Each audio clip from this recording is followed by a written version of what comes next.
General secretary സ്ഥാനാർത്ഥിയായ Kuku പരമേശ്വരനെതിരെ 3 വനിതാ താരങ്ങളാണ് memory card ആരോപണവുമായി എത്തിയത്. പരാതിക്ക് പിന്നിൽ ബാബുരാജിനെ അനുകൂലിക്കുന്നവരാണെന്നാണ് എതിർവിഭാഗത്തിന്റെ മറുപടി. ഇതിന് പിന്നാലെയാണ് പ്രസിഡന്റ് സ്ഥാനാർത്ഥിയായ ശ്വേതാ മേനോനെതിരെ പരാതിയും കേസും വന്നത്. ഞാനിത് ആദ്യം തൊട്ടേ ഞാൻ പറയുന്നുണ്ടായിരുന്നു, ഇത് ഇലക്ഷൻ്റെ തന്ത്രങ്ങളാണ് നടന്നുകൊണ്ടിരിക്കുന്നത്. അതിനുശേഷം വലിയ ആരോപണങ്ങൾ സരിതാ നായരൊക്കെ മുന്നോട്ട് വെച്ചുകൊണ്ട് ബാബുരാജിന് ഈ ആരോപണത്തിൽ നിന്നും ഈ ഇലക്ഷന് മത്സരിക്കുന്നതിൽ നിന്നും മാറി നിൽക്കേണ്ടത് വന്നു. ഞാൻ നേരത്തെ പറഞ്ഞ ഗ്രൂപ്പിലും യൂട്യൂബറും നടത്തിയിരുന്ന ഒരു നറേറ്റീവ് ഉണ്ട്. അത് 2-3 സ്ഥാനാർത്ഥികളെ തോൽപ്പിക്കുക എന്നുള്ള ഉദ്ദേശത്തോടെയായിരുന്നു. അപ്പോൾ അമ്മ ഇങ്ങനെ വളരരുത്, അമ്മ തകരണം എന്ന് വിശ്വസിക്കുകയും അതിനുവേണ്ടി പ്രവർത്തിക്കുകയും ചെയ്യുന്ന ഏതോ ഒരു ശക്തി, വളരെ ബലഹീനമായ ശക്തിയാണത്. ചേര കടിച്ചാലും അത്താഴം മുടങ്ങുമല്ലോ. അപ്പോൾ അതിനെ വെച്ച് ഈ ഇലക്ഷൻ ഒന്ന് ഡിസ്റ്റർബ് ചെയ്യുക എന്നുള്ളതാണ് അവരുടെ ഉദ്ദേശം. അത് ശരിയല്ല, അത് നടക്കില്ല. കാരണം ഈ കാര്യത്തിൽ അമ്മ എന്ന സംഘടന 506 പേരും ഒറ്റക്കെട്ടാണ്. ഞാൻ ഇന്ന് രാവിലെ എല്ലാവരും വിളിച്ചു.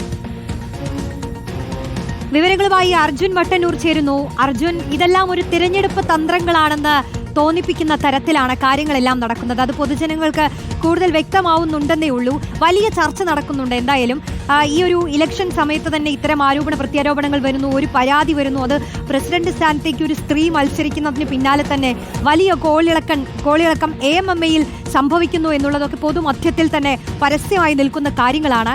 ഈ AMMയിൽ ഈ തെരഞ്ഞെടുപ്പുമായി ബന്ധപ്പെട്ട് തന്നെ എന്തൊക്കെ വിവാദങ്ങൾ, എന്തൊക്കെ ആരോപണ പ്രത്യാരോപണങ്ങൾ ഉണ്ടായിക്കഴിഞ്ഞു അർജുൻ?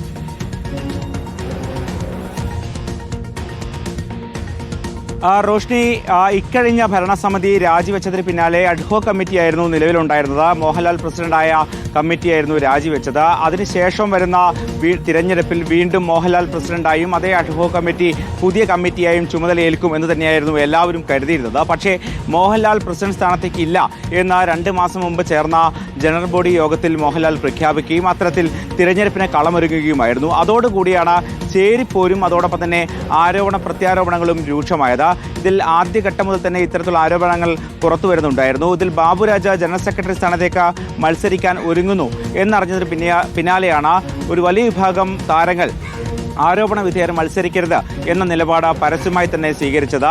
ഇതോടുകൂടി വലിയ പ്രതിരോധത്തിലാവുകയായിരുന്നു ബാബുരാജ്. മാത്രമല്ല, സരിതാ നായരുടെ പരാതിയും വന്നതോടുകൂടി ബാബുരാജിനെ പൂർണ്ണമായി പിന്മാറേണ്ടി വന്നു. അങ്ങനെയാണ് ബാബുരാജ് പത്രിക പിൻവലിക്കുന്നത്. പക്ഷേ അപ്പോഴും ഈ വിവാദങ്ങൾ അവസാനിച്ചിരുന്നില്ല. പ്രത്യേകിച്ച് ബാബുരാജിനെതിരെ സംസാരിച്ച അനൂപ് ചന്ദ്രനെതിരെ അൻസിവ പരാതി നൽകിയ സാഹചര്യമുണ്ടായിരുന്നു. അതിന് പിന്നാലെയാണ് ഇത്തരത്തിൽ ഈ സ്ഥാനാർത്ഥിയായ കുക്കു പരമേശ്വരനെതിരെ 3 വനിതാ താരങ്ങൾ തന്നെ രംഗത്ത് വരുന്നത്. 2018 നടന്ന ഒരു യോഗത്തിലെ ദൃശ്യങ്ങൾ, അതിന് മെമ്മറി കാർഡ് കാണാനില്ല, അത് കുക്കു പരമേശ്വരനെ ഒളിപ്പിച്ചു തുടങ്ങിയ ആരോപണങ്ങളാണ് പൊന്നമ്മ ബാബു, ഉഷ ഹസീന, അതോടൊപ്പം തന്നെ പ്രിയങ്ക എന്നീ നടിമാർ ഉന്നയിച്ചത്. അതിന് കൃത്യമായ മറുപടി മറുഭാഗം നൽകിയിട്ടുമില്ല. എന്തായാലും അത്തരത്തിൽ പോലീസിനോ അല്ലെങ്കിൽ ജനറൽ ബോഡിയിലോ ഉന്നയിക്കാത്ത ഒരു വിഷയം ഈ തിരഞ്ഞെടുപ്പ് വേളയിൽ ഉന്നയിക്കുന്നതിൽ അസ്വാഭാവികതയുണ്ട്. ഇത് ബാബുരാജിന് വേണ്ടിയുള്ള ഒരു നീക്കമാണ് എന്നതായിരുന്നു മറുവിഭാഗത്തിന്റെ വാദം.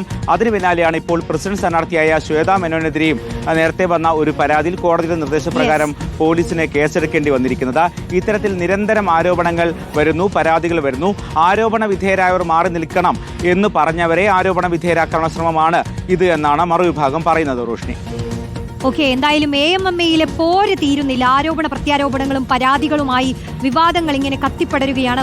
അതും ഒരു തെരഞ്ഞെടുപ്പ് കാലത്ത്. ശ്വേതാ മേനോനെതിരായി ഈ പരാതി തന്നെ ഒരു കൊട്ടേഷൻ പരാതിയാണോ എന്നുള്ള ചോദ്യങ്ങളാണ് പൊതുമധ്യത്തിലുള്ളത്. അർജുൻ വട്ടന്നൂരാണ് വിശദാംശങ്ങൾ നൽകിയത്.